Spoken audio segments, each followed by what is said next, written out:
कछु प्रेम ना दबाउती। अरे नारी न बन जावे नाव की, पूरा धुआं तेरे पाँव की, पाँव की पूरा धुआं तेरे पाँव की। काची मानो बात कछु प्रेम ना दबाउती। नारी न बन जावे नाव की, पूरा धुआं तेरे पाँव की।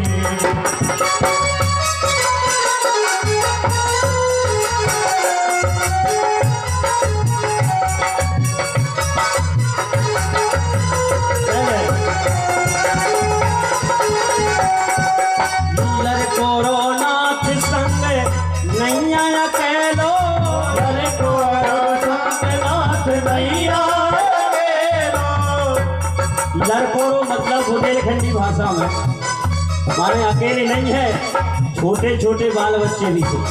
इसलिए अरे लड़कोरो संग नाथ नैया में अकेलो, लड़कोरो संग नाथ नैया में अकेलो। घर भर है नैया भसूरो, रहने के लिए घर तक नहीं है, कुटिया है केवल। इसलिए अरे घर भर है नैया भसूरो, घर भर है नैया भसूरो। ये नारी न बनो हे प्रभु, नारी न बन जावे नाव की, नाव की पूरा धुआ लो पैर पाँव की, पूरा धुआ लो पैर पाँव की।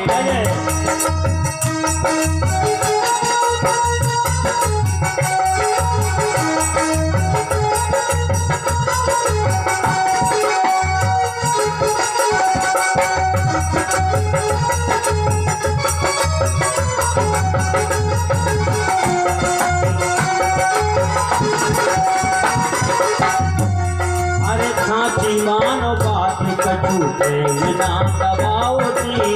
नारी न बन जावे नाव की, पूरा धुआ लो पैर पाँव की, पूरा धुआ लो पैर पाँव। इसलिए केवट की निष्काम भक्ति है।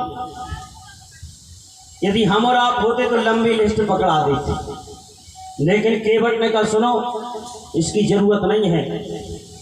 और गंगा पार जाने के बाद लक्ष्मी जी साक्षात सीता के रूप में कह रही कुछ ले लो केवट।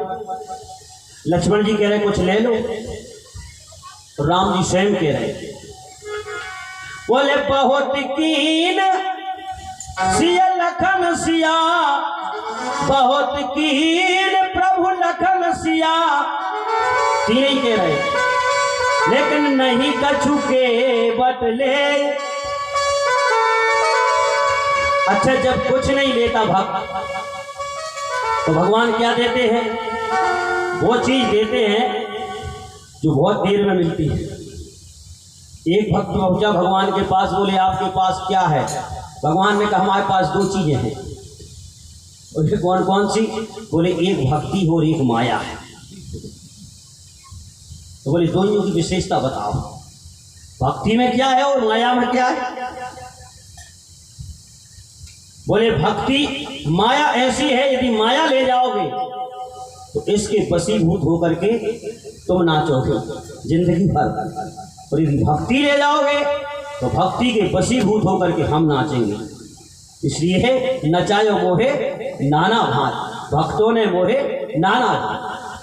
इसलिए सजनो, केवट ने कुछ नहीं मांगा तो भगवान ने फिर विमल भक्ति का वरदान दिया। और सजनो, जिसे भक्ति मिल जाए, भक्ति में सारे सुख निहित, संसार के जितने सुख हैं वो माया में नहीं है, भक्ति में है। इसलिए मानस में गोस्वामी जी कह रहे, भगति स्वतंत्र सकल सुख खानी, संग ना पावनी भानी।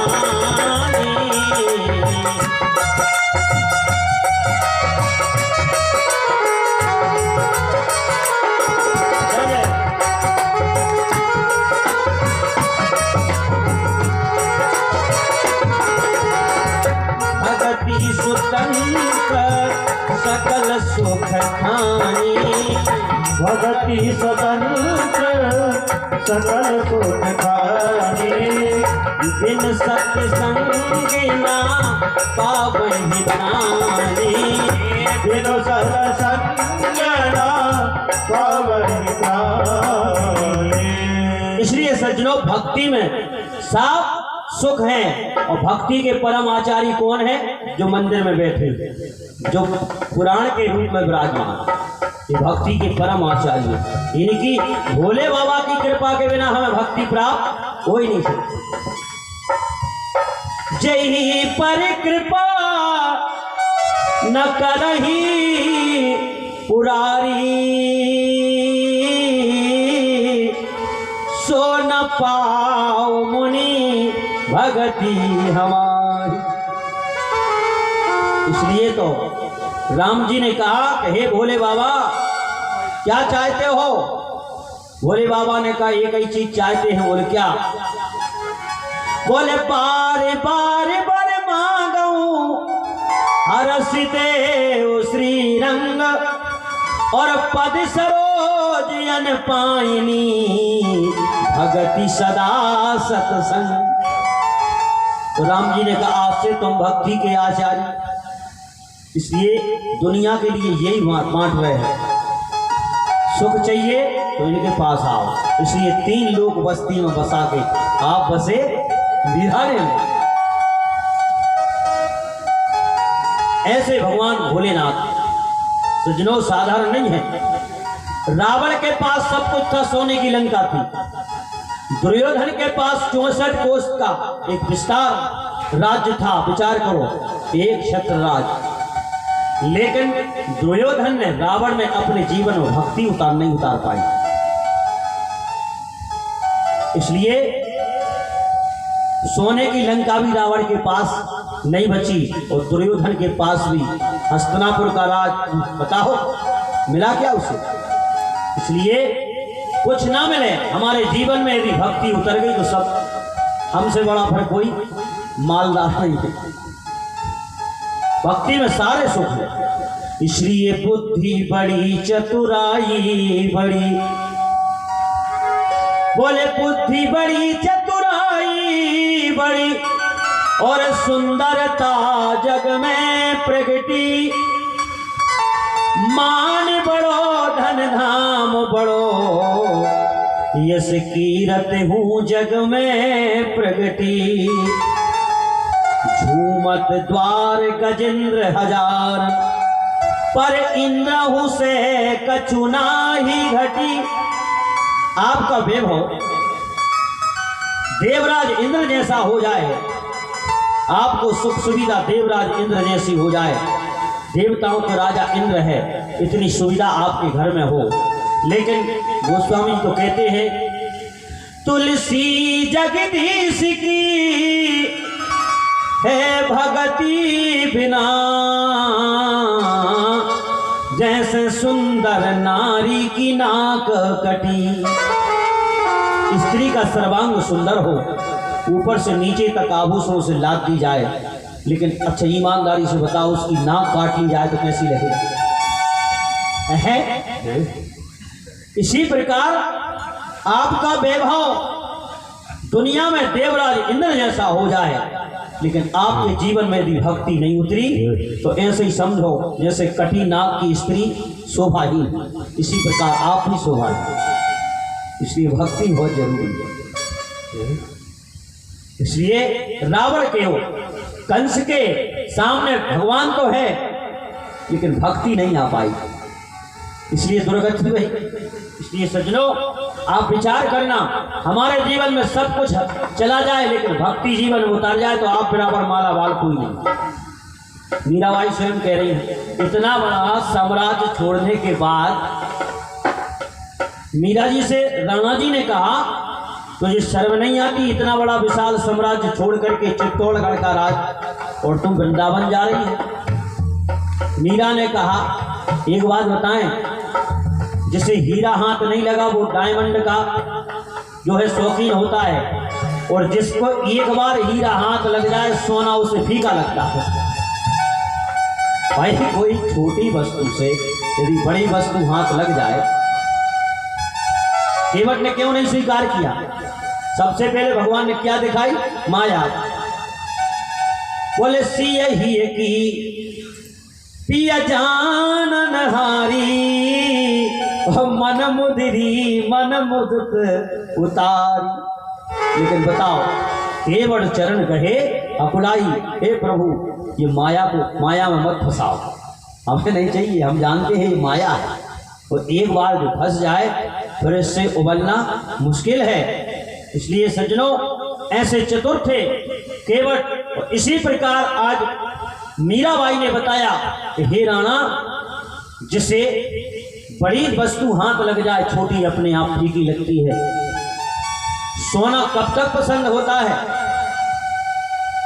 सोना वैसे देवियों के लिए सोना ज्यादा पसंद है, मनुष्यों के लिए नहीं है।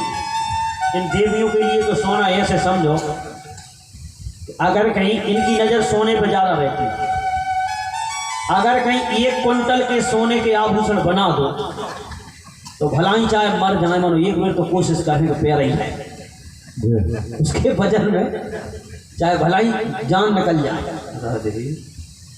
इसलिए आप विचार करो।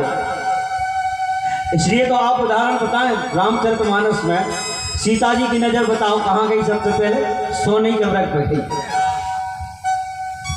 तो राम जी ने कहा सुनो, तुम्हें सोना ही सोना दिख रहा, तो हम ऐसी जगह भेजे दे रहे हैं जहाँ चारों तरफ सोना हो।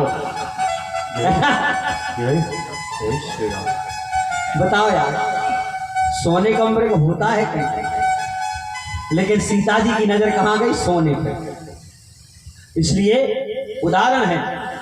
आज मीरा ने कहा हमें हीरा हाथ लग गया। बोले कौन सा हीरा? रत्न मिल गया। बोले पायो जी मैंने राम रतन धन पायो, पायो जी मैंने राम रतन धन पायो।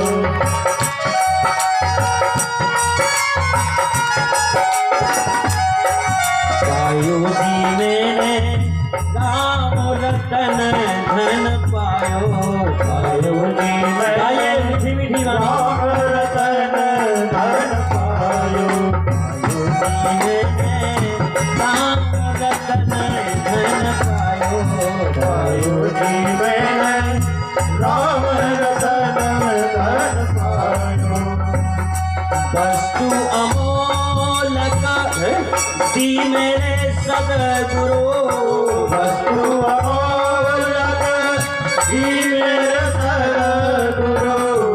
कृपा कर अपनायो, पायो जी मैंने राम रतन धन पायो, पायो जी मैंने राम रतन धन पायो। हरि बोल।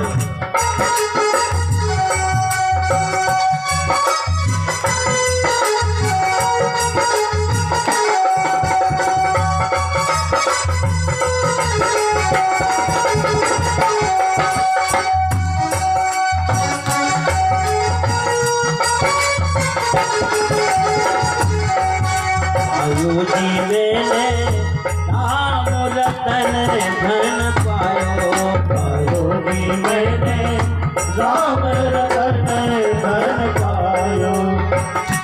और बहुत अच्छी विशेषता है इसकी। क्या? खर्चे ना कोई चोर न लेवे, खर्चे ना कोई चोर न लेवे। जो धन हम कमा रहे हैं इसे एक बार कमा के इकट्ठा कर लो, बैलेंस कर लो, फिर न कमाओ तो धीरे धीरे खत्म हो जाता है। और ये राम नाम रूपी जो धन है, इसको जितना खर्च करोगे ये उतना ही बढ़ेगा। इसलिए अच्छा, और कमाने के बाद व्यवस्थित रखना पड़ता है इसे, और यदि नहीं रखोगे तो फिर तुम्हारी जान ले लेगी। ये खर्चे ना कोई चोर न लेवे, खर्चे ना कोई चोर न लेवे। दिन दिन बढ़ते सवायो, जी मैंने राम रतन धन पायो जी मैंने राम रतन धन पायो।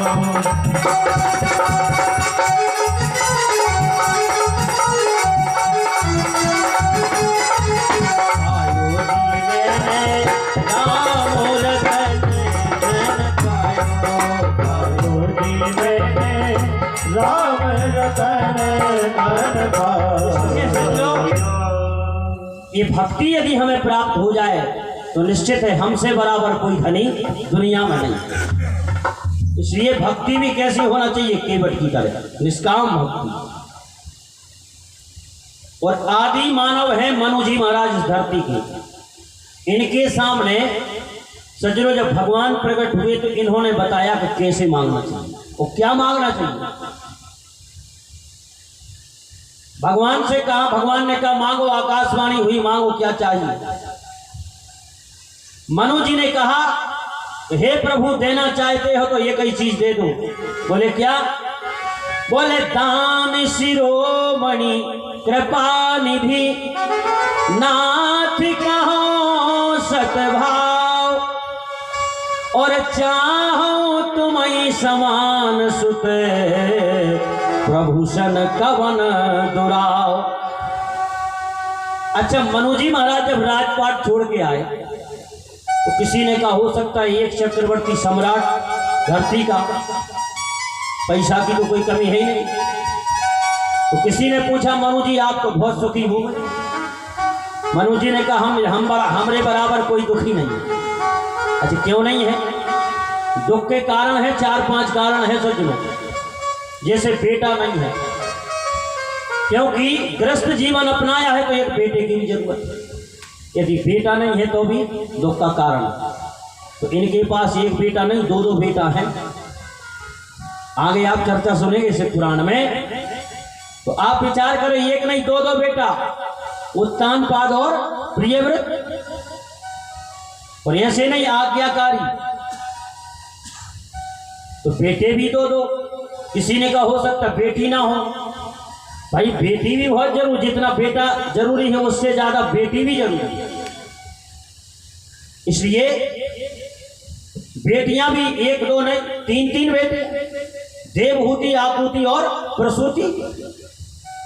तो बोले हो सकता बेटा का बेटा ना हो, तो भैया बेटा का ना भी बेटा है। साक्षात भगवान के भक्त ध्रुव जी है नहीं, और महाराज प्रियव्रत के यहाँ साक्षात भगवान के स्वरूप ऋषभदेव भरत जी, जिनके नाम से इस अजनाब खंड का नाम भारत पड़ा। तो बोले फिर काय का दुख है? बोले हो सकता बेटी के ना बेटा ना हो। तो बोले बेटा के ना भी बेटी है और बेटा भी है। सजनों, बेटा के यहाँ भी सजनों साक्षात बेटियों के ना भी किसी के यहाँ शक्ति का प्रादुर्भाव हुआ, माता सती का प्रादुर्भाव भी इनके परिवार में हुआ। और इनकी बेटी के यहाँ साक्षात कौन? कर्दम के रूप में भगवान कर्दम के यहाँ साक्षात कपिल के रूप में आए। तो बोले फिर तो क्या है? बोले मनु जी से पूछ लो। बोले हो सकता है पत्नी गड़बड़ हो, पति के अनुकूल ना हो, ये भी दुख है। तो भगवान का दिया हुआ सब है, और कहीं पत्नी झगड़ा मिल जाए तो हे भगवान, गृहस्थी की गाड़ी ठीक नहीं चलती। एक पत्नी इतनी खतरनाक कि पति जो कहे उसे वो करना ही नहीं। तो पति कहे कि एक काम करो दाल बना दो, तो वो कड़ी बना दे। माने पति का कहा उसे करना ही नहीं है। अच्छा, पति भी इसकी आदत समझने लगा, तो उल्टी बात कहे जिसमें सीधी हो जाए। एक दिन उसने विचार किया, पितृपक्ष आया और पत्नी से 8 दिन पहले से कहने लगा सुनो देवी, इस बार अपन को श्राद्ध नहीं करना। पत्नी ने कहा ऐसे कैसे नहीं करना? अब की बार तो बड़ी धूमधाम से करना है। सब पति ने कहा यार बन गया काम। अच्छा तो देवी ठीक है अपन श्राद्ध करेंगे, लेकिन एक बात बताएं, अब की बार ब्राह्मणों को नहीं खिलाना। अरे बोलिए ऐसे कैसे? हर साल 5 ब्राह्मणों को, अब की बार तो 11 ब्राह्मणों से कम तो होना नहीं चाहिए। बोले बन गया काम। श्राद्ध करने के बाद बोले देवी हर साल अपन गंगा जी जाते, इस साल गंगा जी नहीं जाएंगे। अरे बोले नहीं, अब की बात तो और जरूर जाएंगे, क्योंकि इसे पति की बात मान नहीं रही, विपरीत काम। अब दोनों पति पत्नी बेचारे गंगा जी चले गए और गंगा जी में जैसे ही स्नान करने के लिए गए तो बोले देवी एक बात बताएं, अब की बार अपन ज्यादा गहरे में नहीं जाएंगे, क्योंकि गंगा जी का बहाव बहुत तेज है, कहीं बह गए तो। अरे बोले कैसे नहीं जाएंगे, अब की बार तो जरूर नहीं जाएंगे। अच्छा, और उंगली पकड़ के जा रही। तो बोले देवी ठीक है, अपन गहरे में चल रहे हैं, लेकिन यहाँ गंगा जी का बहाव बहुत तेज है, थोड़ी उंगली हमारी कस के पकड़ना। ऐसे मानना ही नहीं है, जो गहरे में गई वो बहाव तेज में इसने उंगली छोड़ दी, जैसे ही छोड़ी जो बह गई। गोविंदाय नमो नमः। अच्छा, और धार ऐसी चल रही और ये भला आदमी ऊपर को ढूंढ रहा। एक आदमी ने पूछा क्यों भैया तुम्हारा कुछ गुम गया है क्या? बोले हाँ यार। बोले क्या? बोले पत्नी बह गई। उसने माथा ठोका, भले आदमी तुम बड़े सीधे सच्चे हो, अरे जिस तरफ को धार चल रही उस तरफ को ढूंढो। तो उसने कहा यार तुम नहीं समझ सकते। बोले क्यों? बोले इतनी उल्टी थी, यदि बही भी होगी तो उल्टी वही होगी, मछली आगे चढ़े। तो कहीं कहीं वास्तव में इतनी खतरनाक होती, उन्हें पति की मान नहीं।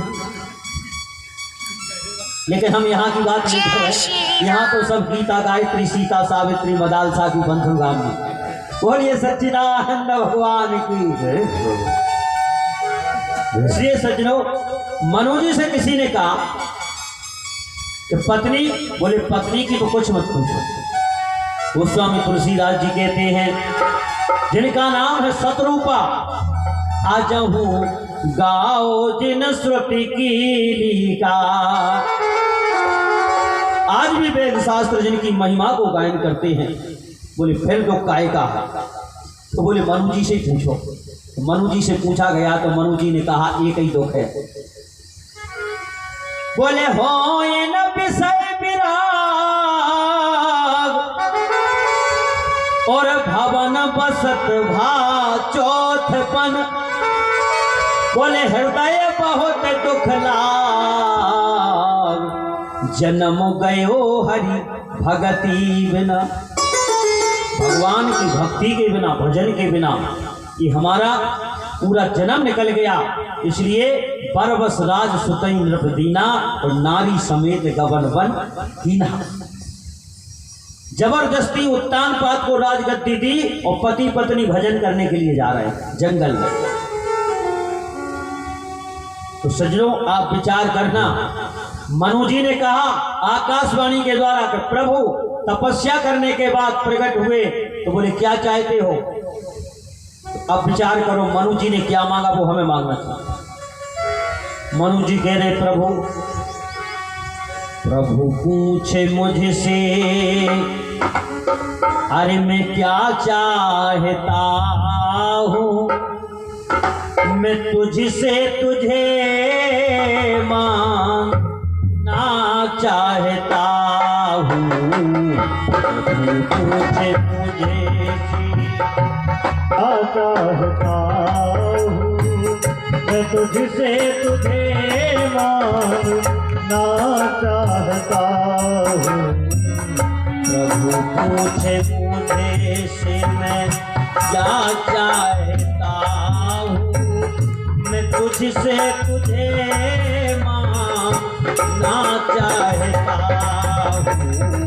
प्रभु पूछे मुझे मीठी मीठी तालियों से चाहता हूँ, मैं तुझसे तुझे मांगना चाहता हूँ। प्रभु पूछे मुझे से मैं क्या चाहता हूँ, ये मैं तुझसे तुझे मांगना चाहता हूँ। प्रभु पूछ मुझे से क्या चाहता हूँ, मैं तुझसे तुझे मांगना चाहता हूँ। बनाया हुआ तेरा संसार देखा, बनाया हुआ तेरा संसार देखा, कई बार जन्म लेकर कई बार देखा, कई बार जन्म लेकर कई बार देखा। बोले अब क्या देखना चाहते हो? मनु जी ने कहा अब तो तुझे देखना चाहता हूँ, अब तो तुझे देखना चाहता हूँ।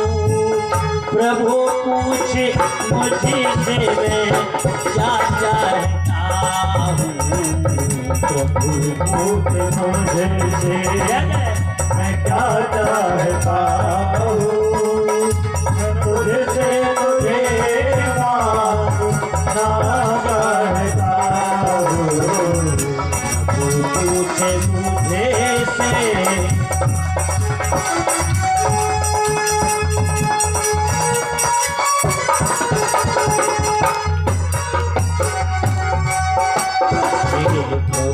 पूछे मुझे से। भगवान से कहा मनु जी ने अब तो आपको ही चाहते। संपत्ति का हमारे पास कोई कमी नहीं थी, परिवार की हमारे पास कोई कमी नहीं थी, फिर बोले अब तो आपको चाहते हैं। दान शिरोमणि कृपा निधि नाथ कहो सतभाव, और चाहो तुम्हें समान सुत प्रभूषण कवन दुराव। आपको चाहते हैं। और आज का आदमी यदि होता तो क्या कहता? बोले सुख संपत्ति हर याव। अच्छा और तो भगवान कहते हैं क्या भैया सुख संपत्ति हम पहुंचा दे, और हम तो आज का भक्त इतना खतरनाक है, वो कहेगा एक काम करो तुम तो डटे रहो मंदिर में, आराम से चिरौंजी खाते रहो, हमें तो जेल पहुंचा दो, तुम्हारी जरूरत नहीं। इसलिए मनु जी ने ये निष्काम भक्ति करके दिखाई। सज्जनों कहा हमें संसार की संपत्ति से मतलब नहीं है, हमें तो अभाव से मतलब है। इसलिए भक्ति निष्काम होना चाहिए। और शिव तत्व के बारे में बताया सज्जनों, परमात्मा ही जो परमात्मा का स्वरूप है वो हम सबके अंदर विराजमान है। तो आप विचार करें इस संसार में अपना यदि कोई है तो वो शिव ही है, बाकी और कुछ अपना नहीं है। तो जैसे अहमेव मेवास अग्रे, माने एक हमारे अलावा संसार में दूसरा कोई नहीं है। तो आप विचार करना थोड़ा, स्वयं से प्रेम कभी कम नहीं होता और दूसरे से प्रेम कभी पुष्ट नहीं होता।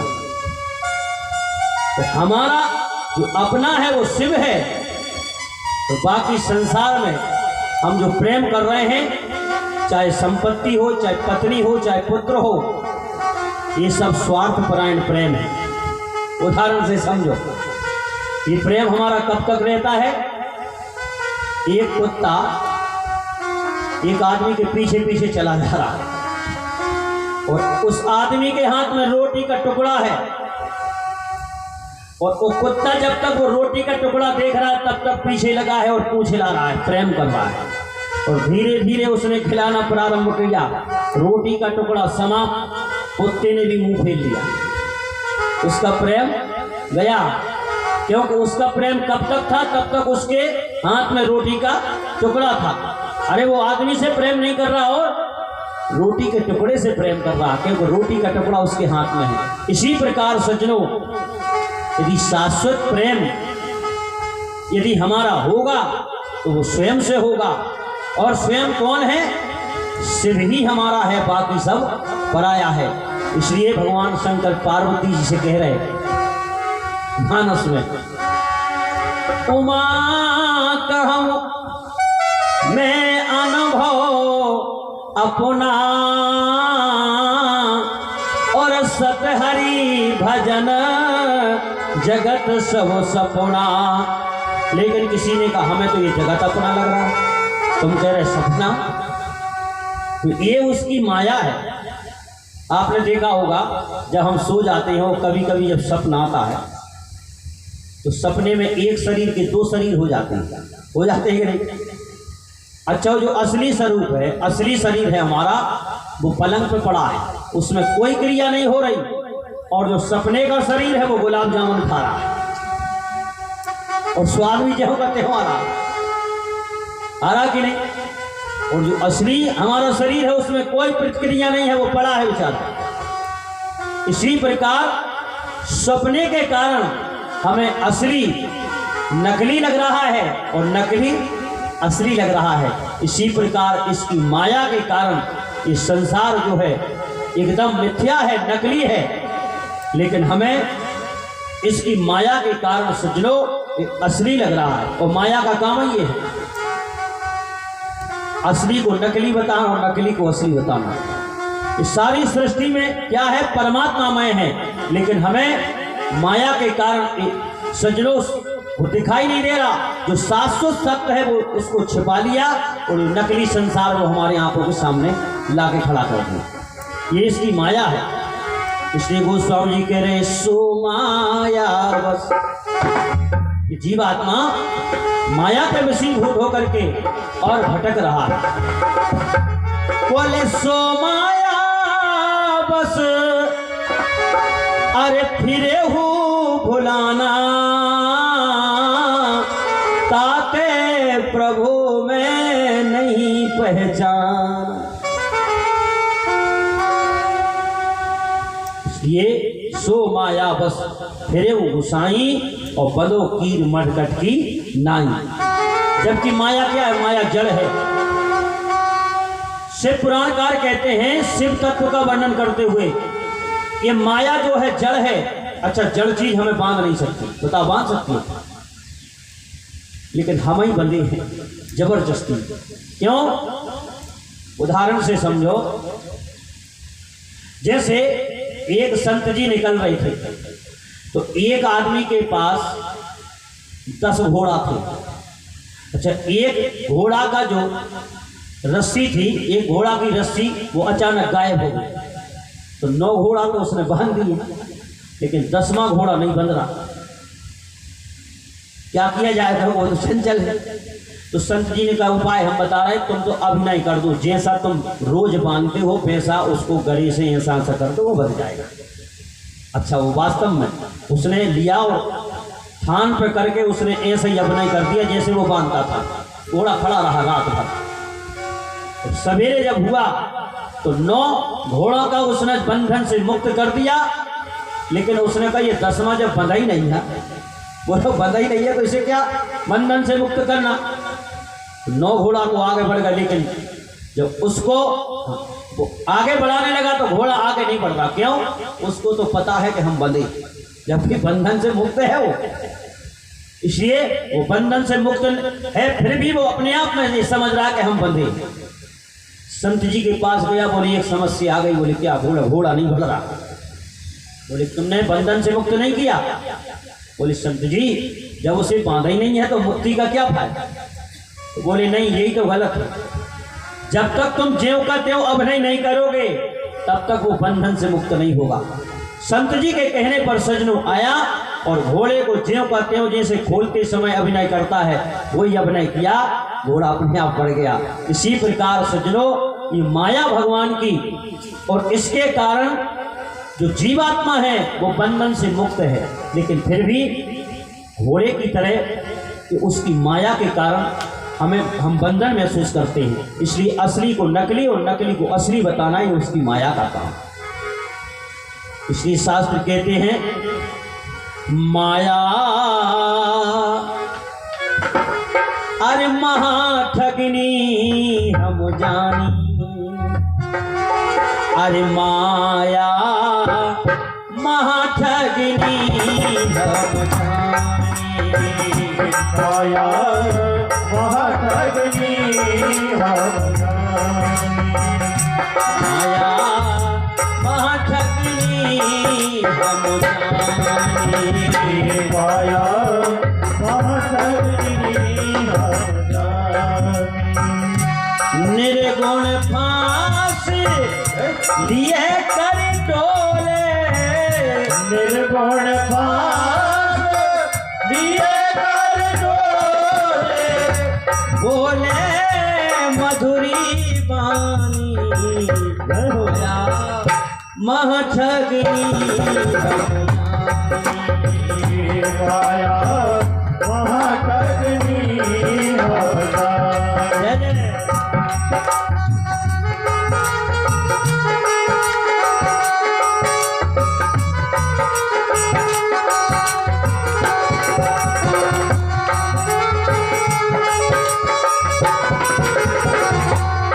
और माया का विस्तार कहाँ तक है? बोले वो गोचर जहाँ लग मन जाए, जहाँ तक हमारा मन जाएगा माया से छुटकारा नहीं मिलेगा। इसलिए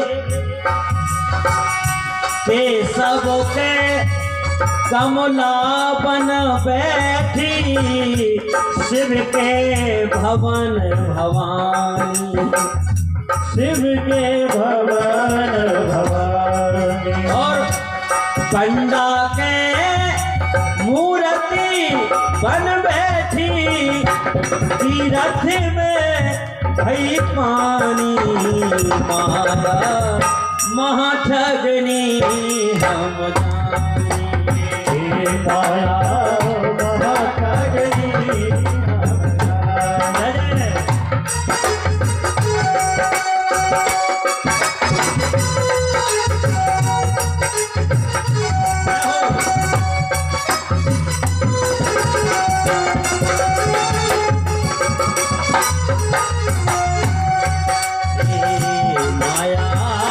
महाठगनी माया महाठगनी इसलिए ये माया से हमें छुट्टी कब मिलेगी? यदि ये शिव कृपा ना करे तो इसकी माया से हमें कभी छुटकारा प्राप्त नहीं हो सकता। इसलिए इसकी कृपा कब होगी? इसके पास जितने हम ज्यादा जाएंगे तो निश्चित है माया से हमें छुटकारा एक दिन मिल जाएगा। और एक दिन ये शिव तत्व इस तत्व में और जो अपने अंदर विराजमान है ज्योति के रूप में अपने तत्व में विलीन कर लेगा, जिसे कहते हैं मोक्ष। इसलिए सुग्रीव ने साफ कह दिया कि हे प्रभु, जब तक आप कृपा न करो तब तक मजाल है कि कोई आपकी माया से छुट्टी पा जाए। अतिशय प्रबल देव तब माया और छूटऊ नाथ करऊ तुम दाया। शिव जी जब तक कृपा न करें तब तक माया से छुट्टी नहीं मिल सकती। इसलिए सज्जनों, पूजा का अर्थ क्या है? शिव पुराणकार कहते हैं पू माने, संस्कृत में पू के 3 अर्थ हैं। पू माने ऐश्वर्य और पू माने लक्ष्मी, है नहीं? और सज्जनों, पू माने समस्त संसार के जितने सुख हैं वो सुख। 3 अर्थ है। पू माने ऐश्वर्य, पू माने लक्ष्मी, पू माने सुख और जा माने प्राप्ति। उसे कहते हैं पूजा। जिस क्रिया के द्वारा हमें लक्ष्मी की प्राप्ति हो, ऐश्वर्य की प्राप्ति हो और सुख की प्राप्ति हो, उसका नाम है शास्त्रों में पूजा। बोलिए गौरी शंकर भगवान की। ये है पूजा। हाँ, और पूजा कैसी की जाती है भगवान की? 16 उपचार से, 5 उपचार से, है नहीं? कुछ ना हो तो सज्जनों कम से कम 5 चीजें होना चाहिए: गंध, पुष्प, धूप, दीप और नैवेद्य। और जो क्रिया हमारी है कोई परमात्मा की। जैसे आपके यहाँ कोई मेहमान आ जाए तो सबसे पहले क्या दिया जाता है? पानी। भाई अतिथि देवो भव। तो जो क्रिया हमारी है वही शिव पुराणकार कहते वही क्रिया भगवान की है। भाई हम किसी के घर में जाते सबसे पहले 1 गिलास पानी। तो हर गृहस्थ का ये धर्म भी है। गृहस्थ का धर्म है। हमारे यहाँ कोई आ जाए, अतिथि देवो भव, आचार्य देवो भव, मातृ देवो भव, पितृ देवो भव, देवता समझ करके सबसे पहले यदि भोजन के समय आए तो माताओं से निवेदन है उसे भोजन कहिए, आप भोजन करिए। भोजन ना करें तो 1 गिलास दूध पिलाओ, दूध ना पिए तो 1 कप चाय पिलाओ, चाय ना पिए तो 1 गिलास पानी पिलाओ, और पानी भी ना पिए तो 2 सुंदर मीठे बोल बोल के उसका सम्मान करो। तो इतना भी नहीं कर सकते, भर चुल्लू भर पानी में डूब के इतना तो कर सकते। बोलिए सच्चिदानंद भगवान की। हाँ, इसलिए पूजा का अर्थ समझो आप, जिसके द्वारा, जिस क्रिया के द्वारा हमें ये सब की प्राप्ति होती है, सुख की, ऐश्वर्य की, लक्ष्मी की, उस क्रिया का नाम पूजा है। इसलिए 5 प्रकार से पूजा बताई, 16 उपचार 64 प्रकार से पूजा बताई है। लेकिन इतना ना कर सको तो सरल विधि है, बिल्कुल सरल, गंध पुष्प धूप दीप और नैवेद्य। तो आखिरी तो बताया कि सम्मान ही कर दो, हाथ जोड़। जैसे रास्ते से हम चले जा रहे हैं, भगवान शंकर का मंदिर है, प्रणाम कर लो, हो गई पूजा। अच्छा, और हमारे हिंदू सनातन संस्कृति में ऐसा होता है, यदि अपन गाड़ी से जा रहे हैं, कोई देवालय, अरे अपन तो कोई समाधि भी बनी है तो अपनी हारन तो बजाई देते है नहीं तो ये नाम अपराध, सेवा अपराध हमारे जीवन में आ जाता है। इसलिए शिव पुराण में भी उल्लेख आया, और जो हम परमात्मा को चढ़ाते हैं उसका रूपांतर होकर के हमको ही प्राप्त होता है। अच्छा, आप कहोगे कैसे? तो आप उदाहरण से समझो, हमारे अंदर जो विराजमान है वो क्या है? शिव तत्व है कि नहीं? तो जो हम भगवान शिव जी के ऊपर चलाते हैं वो हमको ही प्राप्त होता है। महाभारत में एक कथा आई बहुत अच्छी, जिस समय अर्जुन और भगवान शंकर की आराधना कर रहे थे जंगल में, उसी समय क्या हुआ, एक सुअर आया, भगवान शंकर ने परीक्षा ली कि देखा कैसा भक्त है। एक सुअर सामने से निकला और भगवान शंकर पहेलिया बनकर के बाण चला रहे। सामने से जब अर्जुन के सुअर निकला तो इन्होंने भी बाण चलाया। अब शिकार 1 और शिकारी 2। अर्जुन का बाण पीछे से आगे निकल गया, और शर्त है जिसका बाण पीछे से जानवर के आगे निकल जाए, शिकार उसकी होती। और भगवान शंकर ने भी बाण मारा तो आगे से पीछे निकल गया, लेकिन दोनों में विवाद हो गया। बोले शिकार हमारी है, बोले कैसे? बोले हमारा बाण पीछे से आगे निकला। भाई महाभारत काल में जो है सब नियम थे, इसी प्रकार शास्त्रों में नियम है। भगवान शंकर ने कहा नहीं, ये बाण हमारा है जो पीछे से आगे निकला। बोले तुम्हारा बाण आगे से पीछे निकला, इसलिए शिकार हमारी है। तो बोले अच्छा एक काम करो ना, हमारी है ना तुम्हारी, युद्ध हो जाए। भगवान शंकर बोले जो पहेलिया बने थे, बोले युद्ध हो जाए। युद्ध में यदि तुम जीत जाओगे तो समझ लो तुम्हारी है, और यदि हार जाओगे तो फिर हमारी। और दोनों भक्त और भगवान का युद्ध हो रहा है। लेकिन युद्ध करते करते अर्जुन की शक्ति क्षीण हो गई। अर्जुन ने कहा हो सकता है यार हमारी शक्ति क्षीण क्यों हो रही, चलो भोले बाबा को मनाया जाए। तो भोले बाबा को और शिवलिंग बना के सज्जनों, जैसे ही अर्जुन ने आराधना की, क्योंकि शाम हो गई, शाम के समय युद्ध बंद हो जाता है, और उसी समय भोले बाबा की शिवलिंग बनाया है और अर्जुन आराधना कर रहे, मंत्र जप रहे, नमः शिवाय भोले नमः शिवाय, हर हर भोले नमः शिवाय, नमः शिवाय भोले नमः शिवाय, हर हर भोले नमः शिवाय, नमः शिवाय। शिव डमरू बजाए, हर हर भोले नमः शिवाय, नमः शिवाय शिव डमरू बजाए, हर हर भोले नमः शिवाय, नमः शिवाय। शिव नमः शिवाय, हर हर भोले नमः शिवाय, नमः शिवाय भोले नमः शिवाय, हर हर भोले नमः शिवाय। ऐसे ही नमः शिवाय मंत्र का जाप किया और बेल पत्र चढ़ा रहे हैं। उसी समय जो भी सामग्री भगवान शिवलिंग पे चढ़े वो डायरेक्ट जाके पहेलिया पे चढ़े। अर्जुन ने कही ये क्या चमत्कार, समझ में नहीं आ रही। ऐसे ही भाई हम जो भी सामग्री चढ़ाते हैं शिवलिंग के ऊपर वो इस पहेलिया के ऊपर चढ़ गई। अब पहेली तो साक्षात शिव की। इसी प्रकार जो भी वस्तु हम भगवान शंकर के ऊपर और अर्पण करते हैं उसका रूपांतर होकर वो हमको ही प्राप्त होती, क्योंकि हमारे अंदर भी भगवान शिव विराजमान। शिव के बिना ये शरीर सब है। हाँ, जिस दिन इस शरीर से शिव निकल गया उस दिन ये शरीर बोले जल्दी ले चलो सामना हो जाए। इसलिए आज अर्जुन को ऐसा लगा कि आखिर ये हो क्या रहा चमत्कार। आखिर अर्जुन आकर के जब चरणों में लौटे तब भगवान शंकर असली रूप में उसी पिंडी के माध्यम से प्रकट हो गए।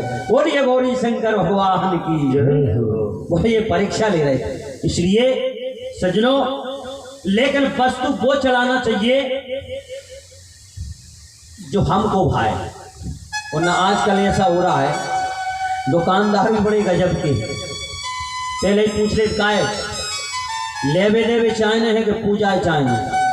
बेचारे वे किराने की दुकान पे भी पूजा वाले खन अलग ही बनाए हुए हैं।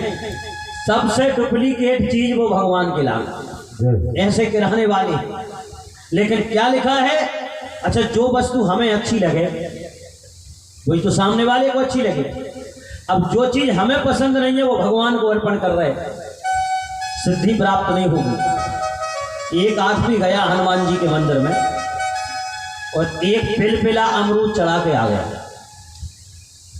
अमरूद चढ़ा के आ गया और मनौती क्या मांगी कि हमारी बहू के पोता हो जाए।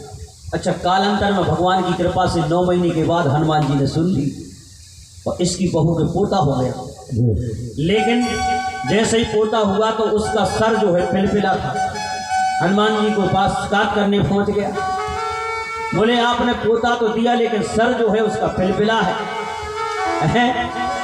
तो हनुमान जी की मूर्ति में से आवाज आई तो एक बात बताओ, जब तुम अमरूद चढ़ावे आए थे उस समय वो अमरूद कैसा था?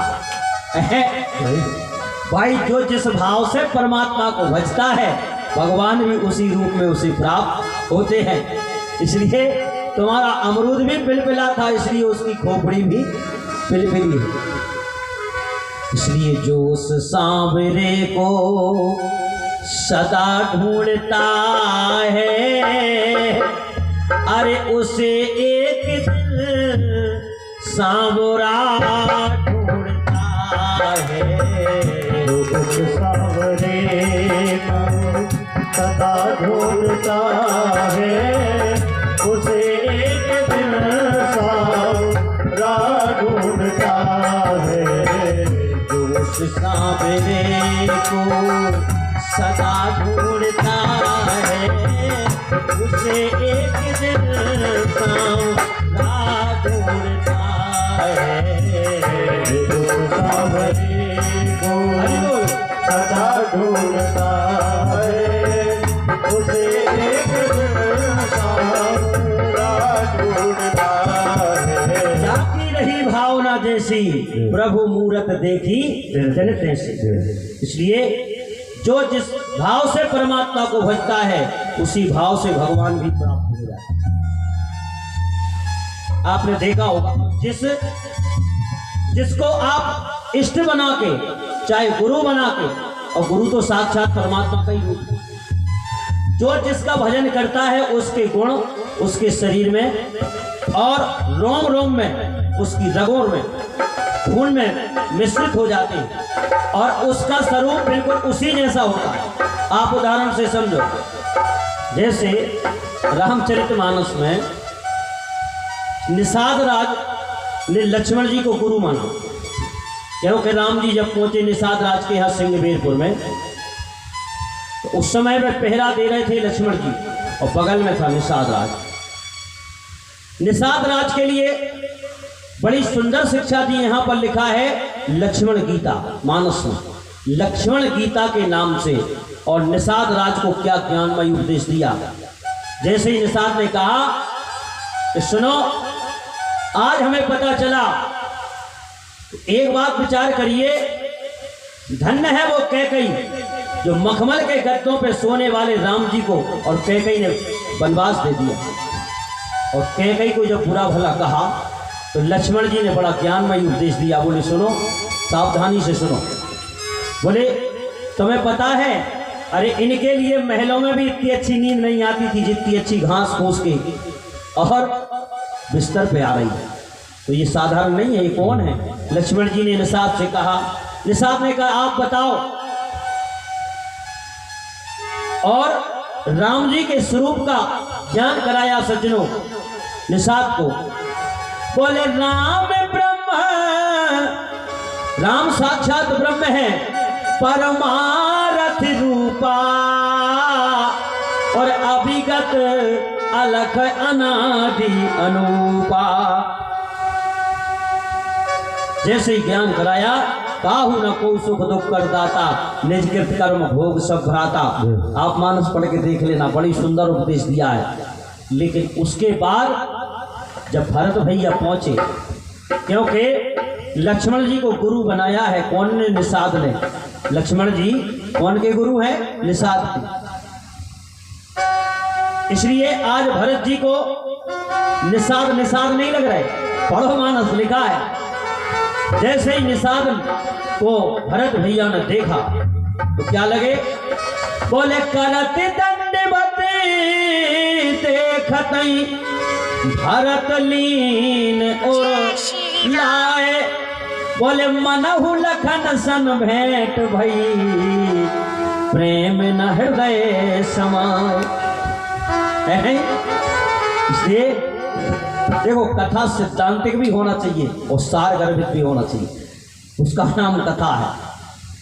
तो सज्जनों, जो आदमी जिसको भजता है उसके लक्षण भी उसमें प्रवेश करते हैं। इसलिए आज निषाद राज